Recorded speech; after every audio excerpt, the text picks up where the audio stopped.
Andrew, je vous trouve d'une sévérité quand même très grande. Pourquoi ? Bien sûr, il y a cette affaire de Naïsna, mais même nous, autour de la table, on a souvent été durs. Mais quand même, de l'eau a coulé sous les ponts, et je trouve que précisément Evra s'est racheté, qu'il a fait oublier, si tant est qu'on puisse oublier, Naïsna. Et je vous entends être dans la même, dans le même climat qu'il y a 7 ans. Mais non, mais attendez, ne vous trompez pas, c'est un garçon, c'était l'un des meilleurs latéraux du monde quand il jouait à Manchester. C'était quelqu'un de très bien.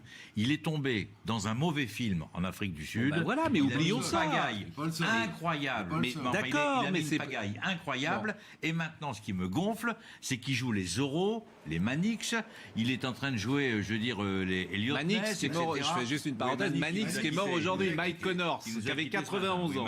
Je ferme la parenthèse. Bon. Non, mais c'est vrai. Bon. Cela dit, pourquoi vous parlez de Manix? Il est en train de l'exemple. Moi, c'est ça qui me gonfle. Non, moi, je trouve qu'il n'est pas donneur de leçons. Il n'est pas donneur de leçons, là. Il est vraiment sympa, en plus.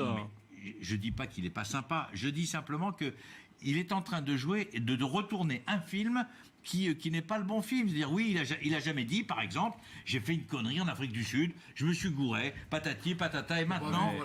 Non, il y a une chose que je veux dire par rapport à Naïsna. Je suis désolé, je suis le vieux carbo et je m'en souviens parce que j'étais en Afrique du Sud et tout le monde a souffert. Voilà, on ne peut pas vivre en permanence avec des souvenirs. Sur le souvenir de Naïsna. Bien sûr, mais t'as raison. Et lorsqu'Evra te dit que si la finale de l'Euro s'était tenue à l'Olympique, au Vélodrome, les Bleus auraient été champions d'Europe, c'est aussi mon sentiment. Eh bien, s'il avait signé,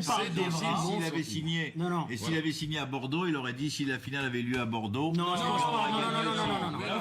C'est de la démagogie. C'est bien. Démagogie complète. Si on parle d'Evra, on ne peut pas parler que de 2010 parce que voilà, c'est terminé. Et surtout, je viens de vous dire que c'était le meilleur latéraux du monde à Manchester. Non, peut-être, mais surtout, c'est manquer de respect à Deschamps. Parce qu'on ne peut pas d'un côté être élogieux vis-à-vis de Deschamps quand il s'agit d'autres joueurs, par exemple louer sa droiture. Si on dit que c'est quelqu'un de droit, Deschamps, il a fait confiance à Evra, il l'a rappelé. Donc il faut aussi admettre qu'Evra a contribué à remettre l'équipe de France sur les rails, qu'on le veuille ou non. Parce qu'ils ont une histoire commune aussi qui date d'avant 2010. Oui, d'accord.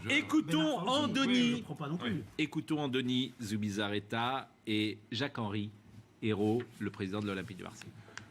Je pense qu'il peut nous donner beaucoup dans le jeu, parce qu'il a beaucoup de jeux. Encore, il a un physique extraordinaire. Après, il va nous apporter beaucoup dans l'expérience, dans le caractère, dans la compétition.